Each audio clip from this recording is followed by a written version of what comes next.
quando vocês estiverem já adaptados, vai ser o ano de vestibular de vocês. Beleza? O Gabriel falou assim, vai ser complicado voltar à normalidade. Um pouco, o Gabriel, vai ser um pouco complicado sim, né? Porque, querendo ou não, vai ter muitos efeitos colaterais disso aí tudo, né? Até a economia voltar, até a gente ter o poder aquisitivo que a gente tinha antes, né? Até a saúde totalmente voltar, se essa vacina vai realmente ser eficaz ou não, as coisas vão ficar meio oscilantes até lá. O Bruno falou assim, o segundo vai sofrer dos efeitos colaterais dessa pandemia, infelizmente. Realmente. Mas aí, Bruno, quando você estiver no terceiro ano, você já não vai ter tantos efeitos colaterais mais, né? Os efeitos colaterais dessa pandemia. Beleza, gente? Vamos lá. Vamos recapitular tudo que a gente já viu para a gente poder justamente se situar onde a gente está e a gente começar a desenvolver o que a gente precisa desenvolver dali para frente. Como o Eduardo ele tem 2 aulas por semana com vocês, ele pegou as matérias maiores, né? Ele pegou ali a atomística, que é o estudo do átomo.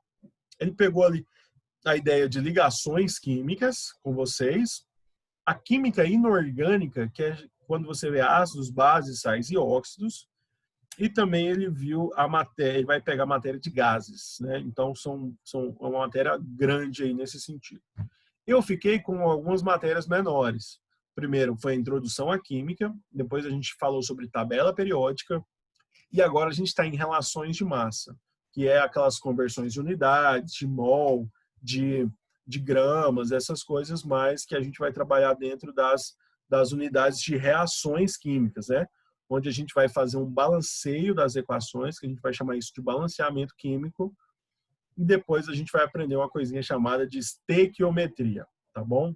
Então a gente vai trabalhar nisso daqui para frente. Voltando ao que a gente já viu, a gente falou nos primeiros dias lá sobre a matéria. O que era matéria, né? E aí acho que a definição geral que a gente concordou que matéria é tudo aquilo que ocupa lugar no espaço e tem massa. Então a gente começou a trabalhar com a matéria. E logo em seguida a gente falou das suas propriedades, elasticidade, ductibilidade, compressibilidade, a gente falou um pouquinho disso. Falei das propriedades organolépticas, lembra disso, velho? Propriedades organolépticas. Agora que está quase 11 horas, né? 11 horas da manhã, tá na hora da galera aí começar a preparar o almoço, né? Então aí você vai ver aí, ou alguém vai pedir almoço, alguma coisinha assim, mas está quase na hora. Você vai usar uma propriedade organoléptica. Muita, primeiro, de pegar, né, a matéria, de degustar a matéria e de sentir o cheiro da matéria. O cheiro dessa matéria, principalmente ali quando chega na hora do almoço, aquele bife acebolado, né, que está queimando ali na panela ali, ele entra pelas suas narinas e atiça seu paladar, justamente para você poder sentir o gosto dessa matéria. Então a gente tem ali as propriedades organolépticas, você usa os seus sentidos para ver e decifrar aquela matéria. Quando a gente passa disso, a gente entrou em substância. A gente falou de substância simples e substância composta. Dentro de substância simples, a gente falou um pouquinho sobre a alotropia, que eu pedi um trabalho para vocês naquela época. O trabalho de vocês ficaram excepcionais, tá? Dessa matéria de alotropia, de todas as turmas que eu já pedi trabalho, a de vocês foi a que trouxe o melhor resultado. Foram os melhores trabalhos possíveis sobre a alotropia que eu consegui enxergar. Dentro de substância, né, a gente sabe que toda substância ela é pura. Quando a gente tem 2 ou mais substâncias no mesmo recipiente ou ambiente, a gente tem uma coisinha chamada de mistura, né? E a mistura ela pode ser classificada de 2 formas: misturas homogêneas e misturas heterogêneas. Alguém pode me falar o que é uma mistura heterogênea? Alguém pode abrir o áudio e falar isso comigo aí? É aquela mistura na qual as substâncias que a compõem não se... Ai, agora fugiu a palavra. Não Não. interagem uma com a outra. Isso mesmo, Duda. Parabéns, tá? Parabéns mesmo. Gente, eu vou tentar fazer algumas perguntas para vocês, né? Para a gente lembrar de algumas coisas e para a nossa interação melhorar. Para essa internet não ficar muito distante da gente, né? Tipo assim, eu ficar distante de você, a gente tentar melhorar essa nossa interação. porque senão eu começo a falar sozinho, falando sozinho, e de repente ninguém responde, ninguém fala comigo, e eu travo e aí eu, sei lá, dou um piripaque. Mas é nóis. Duda, você falou exatamente o que eu ia falar, tá bom? Porque as substâncias, quando tem uma mistura heterogênea, as substâncias que fazem essa mistura, elas não interagem. Deixa eu ver o que a Giovana falou aqui. Uma mistura que tem 2 ou mais fases, né? Ela falou isso aí também. O negócio é que o que a Giovana falou é a consequência do que a Duda falou. Então, pensa comigo o seguinte. A Duda falou o seguinte, ó, o que é a mistura heterogênea? É quando nós temos 2 ou mais substâncias no mesmo ambiente, mas elas não estão interagindo. Então, elas não estão se dissolvendo, elas não têm miscividade entre si. E aí, por causa disso, forma 2 ou mais fases, que é justamente a consequência que a Giovana falou. E alguém pode me falar o que é uma mistura homogênea?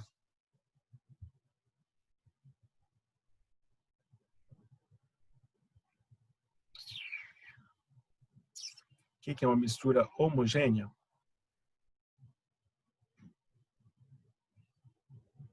O Gabriel está falando, a Giovana também está falando. Quando duas ou mais substâncias interagem entre si. Isso mesmo, velho. A galera também falou aqui no chat, né? Muito bom, muito bom. São substâncias miscíveis. Olha a palavra que a Isabela falou aqui, ó. São substâncias miscivas, né? Elas são miscíveis entre si. A Giovana falou assim que as substâncias que interagem entre si. O Ciro falou que é uma fase só. E o Gabriel Vaz falou assim, forma uma única cor. A gente pode denominar assim, mas às vezes a gente é melhor falar que é só uma fase, né? Que às vezes a substância ela não tem cor, como é o caso da água, né? Ela é incolor. Mas beleza, né? Então essas substâncias elas se dissolvem, elas formam uma interação tão grande, que é como se tivesse uma substância entrando dentro da outra. E aí a gente forma apenas uma única fase visual, né? Onde a gente pode mover isso aí. Tem algumas misturas heterogêneas que podem enganar a gente, que é tipo assim, ó, a gente acha que é uma mistura homogênea, mas na verdade elas são heterogêneas. Vocês lembram de algum exemplo assim?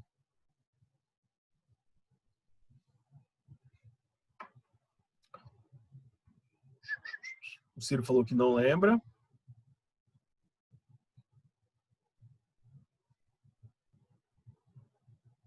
Mas alguém dos substâncias transparentes, a Giovana falou dos substâncias transparentes. Mais alguém, gente?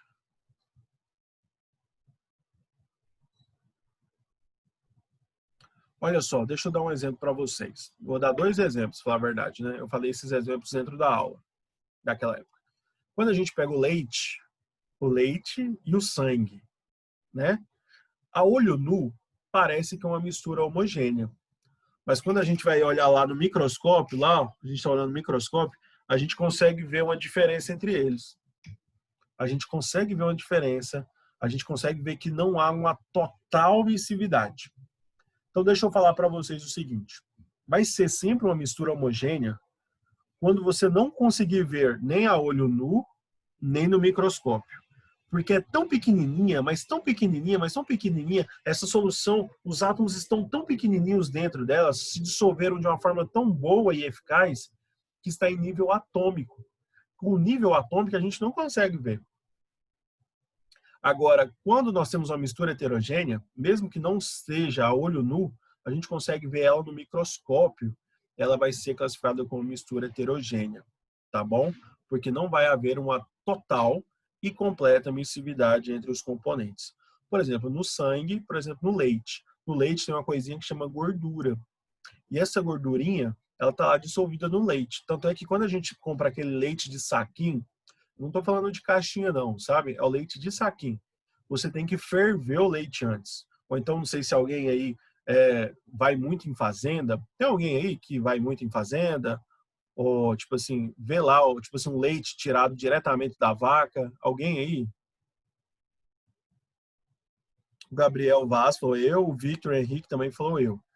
Olha lá, quando você tira o leite da vaca, diretamente da vaca, você tem que levar para ferver, né? Porque tem algumas impurezas ali e a principal ali é a gordura.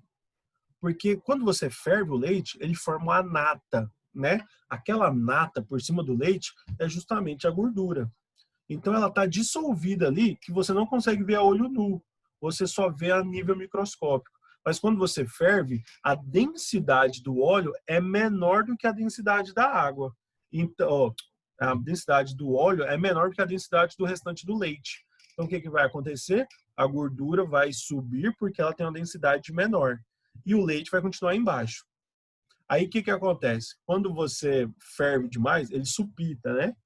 Por quê? Porque o leite está querendo passar para o estado gasoso, mas a gordura está impedindo, está por cima. E é por isso que ele supita, por isso que você tem que abaixar o fogo ali ou então desligar na hora para não supitar e sujar o fogão todo. Então a gente tem ali alguns exemplos. No sangue, se você for colocar o sangue num tubo de ensaio e colocar para centrifugar, que é para fazer uma rotação muito grande, você vai ver a separação todinha ali das hemácias, das hemoglobinas, das plaquetas, né? Você vai ver ali tudo certinho do plasma, né? Do sangue, tudo separadinho, porque é uma mistura heterogênea, por mais que seja enganosa aos nossos olhos, tá bom? Então é bom a gente lembrar disso. Depois a gente falou das mudanças de estado físico da matéria. A gente falou da matéria no estado sólido, líquido e gasoso, como é o comportamento delas, e depois dessa mudança. Quando a matéria passa do sólido pro líquido, a gente chama de fusão, e quando a gente passa do líquido para o gasoso, a gente chama de vaporização, correto?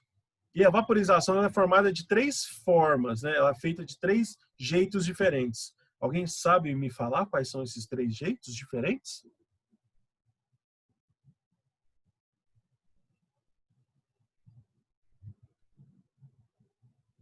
Calefação, ebulição e evaporação, eu acho. Isso mesmo. E você sabe definir, Duda, como que é feito elas?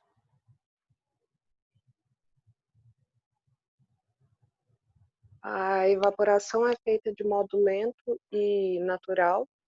A calefação é instantânea, como quando a gente joga um líquido na chapa quente. E a ebulição é quando você vai esquentando lentamente. Isso mesmo, isso mesmo. É como se fosse um processo gradativo, né? A evaporação é natural e lenta. A ebulição é um processo forçado, mas não é instantâneo. E a calefação é um processo brusco, né? E é um processo instantâneo. Eu lembro que eu dei um exemplo para vocês do pit dog que eu ia ali na 10, né? Que é perto ali do centro, né? Ali no setor universitário, que o cara deixava uma gota de suor cair na chapa, não era? Isso mesmo, ó, o Ciro lembrou, cara, ó, o Ciro tá antenado aí, né? Eu não sei se ele gosta muito desse sanduíche ou se ele estava realmente antenado na aula. Porque se você for lá no pit dog, você vai ver isso acontecendo o tempo todo. É o que dá o sabor, sabe? É o que dá aquele saborzinho cremoso, delicioso do sanduíche. É isso que faz aquele negócio ficar mais gostoso e saboroso. Você vai passar mal depois? Provavelmente, né? Mas você ali cria anticorpos e que você vai começando a ficar cada vez mais resistente. Então, se aquele sanduíche ali não te matar, depois disso, nem a AIDS te mata, nem o câncer te mata. Mas é nóis. Vamos lá, né? Você pode, ó, quem já comeu sanduíche da 10 nunca vai pegar Covid, né? Você pode ter certeza disso aí. O Covid entra, o Covid, ele que vai ser contaminado, né? Porque o Covid vai ser mais fraco do que a gente, né? Aí o Ciro falou, que não mata, engorda, realmente, né? É nóis. Gente, então a gente teve esses processos. Na volta, tem também como, né? Do gasoso para o líquido, a gente chama isso de liquefação ou condensação. Vocês lembram qual que é a diferença de liquefação e condensação? Alguém sabe me falar?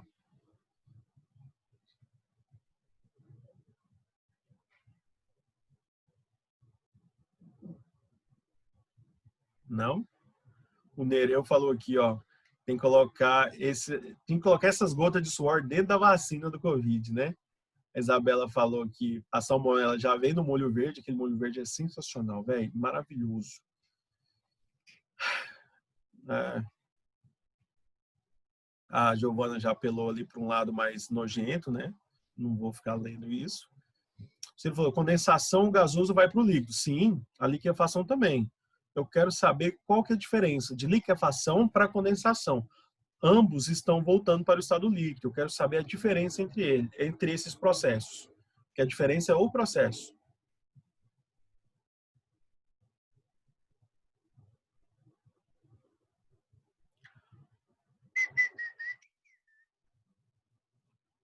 O Ciro falou que a condensação é mais lento. Na verdade, a gente não define assim, né? Vamos lá. Como eu vi que a galera está tentando aí e ainda não está dando conta, eu vou ajudar vocês. A condensação é quando a gente pega um gás e a gente abaixa a temperatura do gás, porque a gente está retirando calor. É como se a gente pegasse um gás e colocasse ele no congelador e fosse lá esperar ele diminuir a temperatura. A gente não faz isso aqui na nossa casa porque os gases presentes na nossa atmosfera, eles têm um ponto de fusão e de ebulição muito baixos, né? É coisa de menos 190. Nosso congelador não faz isso. Então, quando a gente faz um gás voltar para o estado líquido, é quando a gente abaixa a temperatura dele, retira calor. Então, por exemplo, um vapor de água, quando ele está ali na panela, né? Panela fechada, vamos dizer assim, você está fazendo um arroz e aquela panela está fechada, aquela gota ela vai se condensando ali justamente na tampa, porque a tampa não está diretamente em contato com o fogo, então ela está mais fria do que a panela, vamos dizer assim. Quando é por liquefação é quando a gente aumenta a pressão. Quando a gente aumenta a pressão, né, mesmo se a gente não abaixar a temperatura, quando a gente aumenta a pressão é que a gente diminui o espaço do gás. Lembrando que o gás ele se comporta de forma desordenada, né? Como se fosse um caos, massa para todo lado, as partículas estão em completa agitação. Se eu vou diminuir no espaço, eu estou fazendo eles ficarem mais juntas, né? Então as molequinhas ficando mais juntas, elas voltam para o estado líquido. Isso é chamado de aumento de pressão. Quando a gente fala condensação, é por retirada de calor, né? Abaixar a temperatura. E liquefação é por aumento de pressão, diminuir o espaço daquele gás ali para ele poder voltar para o estado líquido. Beleza? Alguma pergunta, alguma dúvida? Vocês entenderam de boa?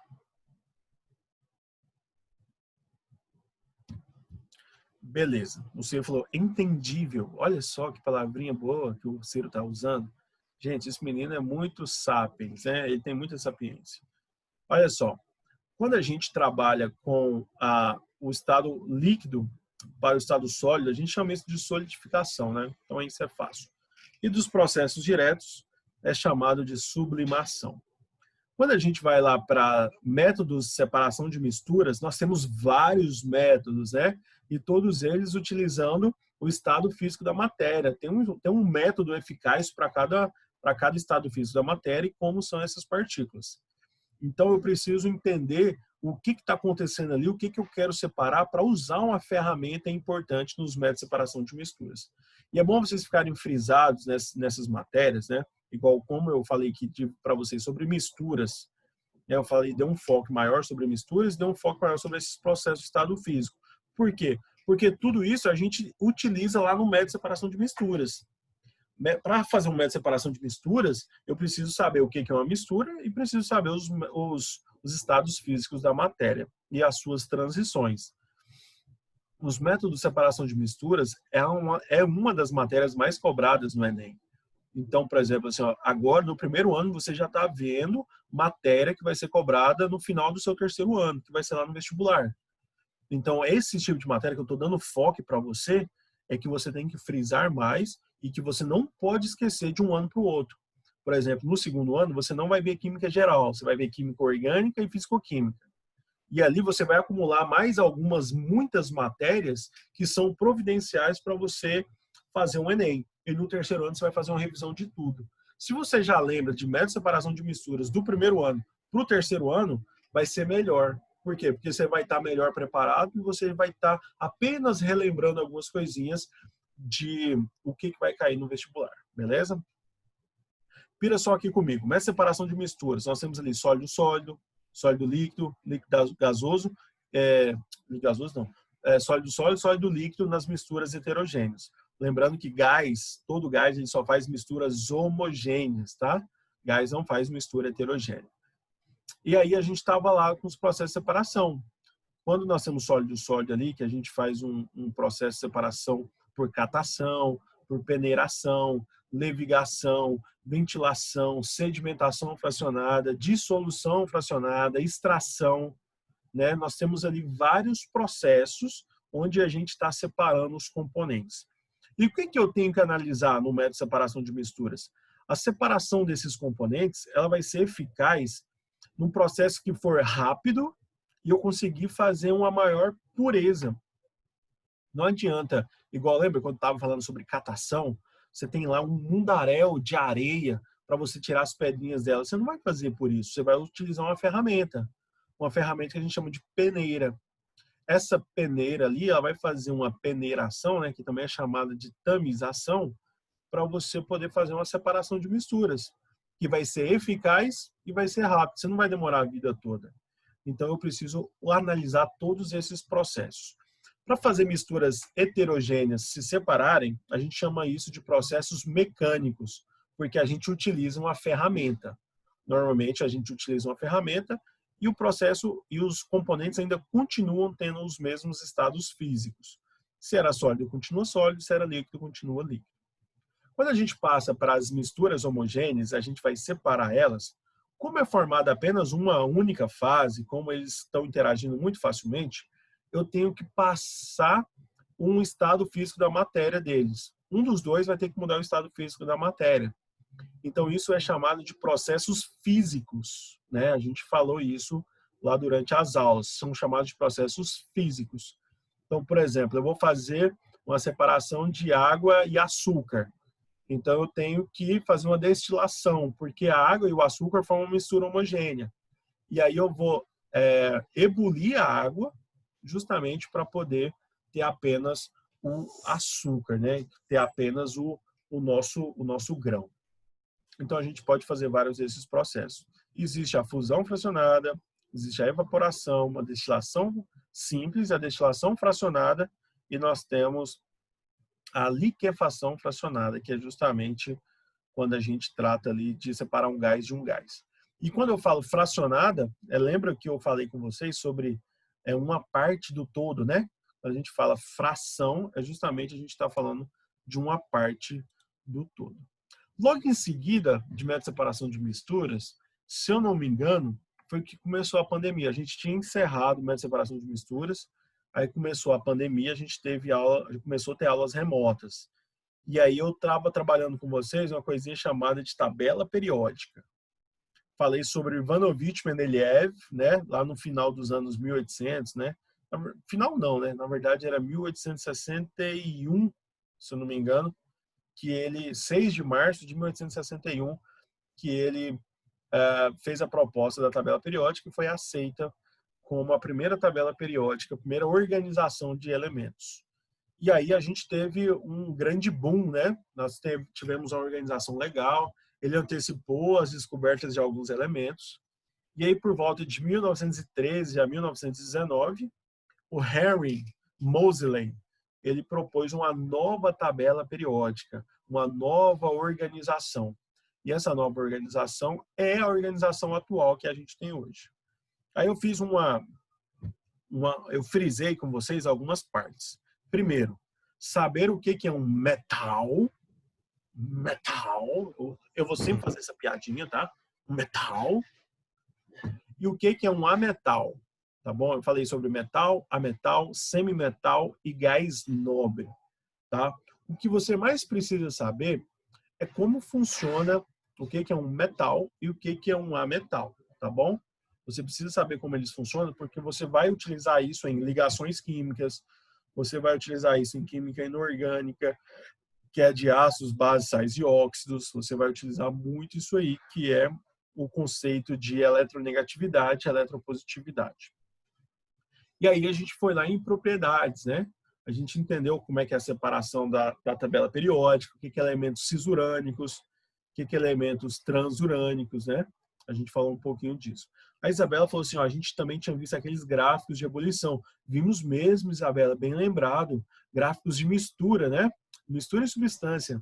Tem até duas misturas diferentes, que a gente chamava de mistura eutética e mistura azeotrópica, né? Foi mais ou menos isso. Bem lembrado, viu, Isabela? Então, dentro de tabela periódica, gente, a gente estava falando um pouquinho sobre esses componentes, frisando, né, justamente essas propriedades, essas consequências que tem dentro da tabela periódica. Depois disso, a gente começou relações de massa. Foi exatamente isso aqui, ó. Eu vou compartilhar com vocês para a gente poder retomar de onde a gente parou e depois a gente encerrar a nossa aula por hoje. Ó, a gente falou unidade de massa atômica, né? Aí eu falei para vocês o peso de um átomozinho, né? Como é que a gente consegue decifrar isso, né? A gente consegue chamar isso de U, né? A gente chama U porque é a unidade de massa atômica. E aí a gente falou um pouquinho sobre a constante de Avogadro, a gente falou o peso de um próton, o peso de um nêutron, por que aqui é massa, que é igual a prótons mais nêutrons, e a gente foi falando justamente dessas unidades de medidas. Então, eu lembro que eu falei com vocês o seguinte, ó, deixa eu ver aqui eu não coloquei o Avogadro ainda, né? Não coloquei. Aqui a gente falou sobre massa molecular. A massa molecular é de um átomo, né? Um átomo de carbono mais 2 átomos de oxigênio. Então, a massa entre eles eu quero descobrir. Aí eu descobri que é 1 vezes 12, porque a massa do carbono é 12, e do oxigênio é 16. Como eu tenho 2 átomos de oxigênio, vão ser 2 vezes 16. E aí a gente tem aqui um total de 44 U, que é a unidade de massa atômica, para cada átomo, né? Quando é junto, é uma molécula, a gente chama de massa molecular. E aí nós temos a do hidrogênio, que é do hidrogênio não, desculpa, da água. Da água é 18 U, da glicose é 180 U e do isooctano, que é a gasolina, nós temos aqui 114 U, que é quando a gente faz a somatória dessas massas. E se eu não me engano, eu lembro que eu cobrei isso numa prova de vocês, né, no fim do semestre. E a massa molar é diferente, ó, massa molecular e massa molar. Não confunda esses nomes, tá? É muito importante vocês não confundirem. Porque massa molecular, que é essa aqui, é para uma molécula. A massa molar é para 1 mol de moléculas. Ou então 1 mol de átomos. Que é quando a gente coloca lá o 6 vezes 10 a 23, que é justamente a constante de Avogadro, que é o número de Avogadro, né? O cara é chamado Amedeo Avogadro. Então, é diferente quando a gente fala 1 mol para quando a gente fala uma molécula, beleza? A palavra mol significa mole, que vem do latim chamado mole, que significa amontoado, tá bom? Então, a palavra molar não quer dizer que seja de molécula, mas quer dizer que é um amontoado de alguma coisa, que pode ser de partículas, átomos, moléculas ou íons. E aí eu te dei um exemplo. Um átomo de carbono é 12 U. 6 vezes 10 a 23 átomos de carbono é 12 gramas por mol. E aí eu coloquei para vocês as unidades de medida. Apesar do número 12 ser o mesmo, né, nos dois momentos, quando eu falo U e grama por mol é diferente. Porque U é só para um átomo. Grama por mol é quando eu tenho 1 mol daquele átomo. Beleza? E aí a gente fez, ó, massa molecular e molar. Quando a gente coloca aqui, ó, foi algumas unidades, né, que a gente relacionou. Então, gente, esse foi tudo que a gente já viu, né? Eu tentei resumir um pouco de tudo que a gente já viu. E a partir da próxima aula, a gente já vai começar ali o balanceamento de equações químicas, para a gente poder justamente entrar na nossa matéria de estequiometria. É a introdução. Saber fazer essas transformações de unidades é importantíssimo, tá? Então, durante essa semana, pega seu livro lá, no capítulo, eu não sei o número do capítulo, mas pega o capítulo que fala sobre relações de massa. E aí você vai poder fazer essas conversões. Essas conversões é utilizada a regra de 3, para a gente poder fazer algumas conversões de unidades.